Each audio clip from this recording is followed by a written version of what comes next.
pour la future collectivité territoriale de Guyane, Saint-Laurent seulement, c'est 8 conseillers territoriaux. Alors il est clair que nous intéressons. Je rêvais que tout le monde puisse s'associer pour pouvoir effectivement se rassembler et mener le bateau Guyane. Un programme, c'est pas un catalogue. C'est pas venir et dire voilà, je vais mettre un lycée dans tel ou tel quartier de la ville de Saint-Laurent-du-Maroni, je vais construire un collège au Malgache, je vais faire 3 km de route dans tel ou tel lieu. Un programme, ce n'est pas un catalogue. Un programme, c'est une idée, c'est une définition d'action, c'est une démarche, c'est une procédure, c'est une stratégie. C'est vrai que jusqu'à présent, nous avons toujours vécu dans un système presque paternel qui nous a beaucoup aidés. Grâce à cette relation, nous sommes ce que nous sommes aujourd'hui. Ça a bien fonctionné tant qu'il y a de l'argent.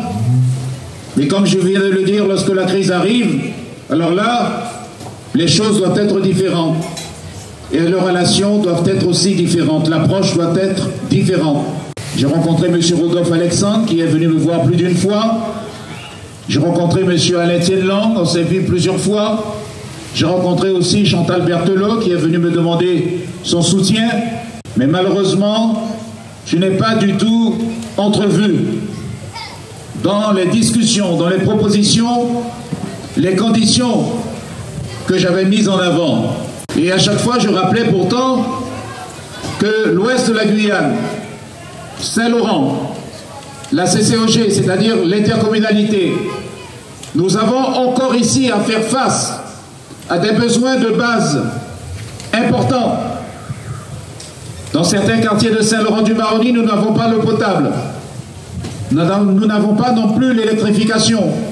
Je ne parle même pas des communes qui se trouvent sur le Maroni, Grand Santi, Papaïchon, Wapatou ou Maripasoula. Et en tant que responsable politique, en tant que président de la CCOG, je suis obligé de tenir compte de tout cela, car il s'agit de ma responsabilité avant de m'engager avec tel ou tel candidat. Je dois absolument déceler dans les programmes des uns et des autres si on tient compte de ses besoins. Je ne peux pas aller m'associer comme ça avec des gens qui n'ont pour l'instant qu'une idée en tête, c'est d'être le meilleur gagnant d'un casting. Nous, ici dans l'Ouest, nous avons énormément de retard dans une région qui est caractérisée par une démographie extraordinaire. On n'en connaît pas d'autres. Et comme je le dis souvent au moment où je vous parle, vous savez bien qu'il y a 7 ou 8 bébés qui naissent à Saint-Laurent. Je ne parle pas des impacts que cela a partout, au niveau de la santé, au niveau de l'éducation, au niveau économique.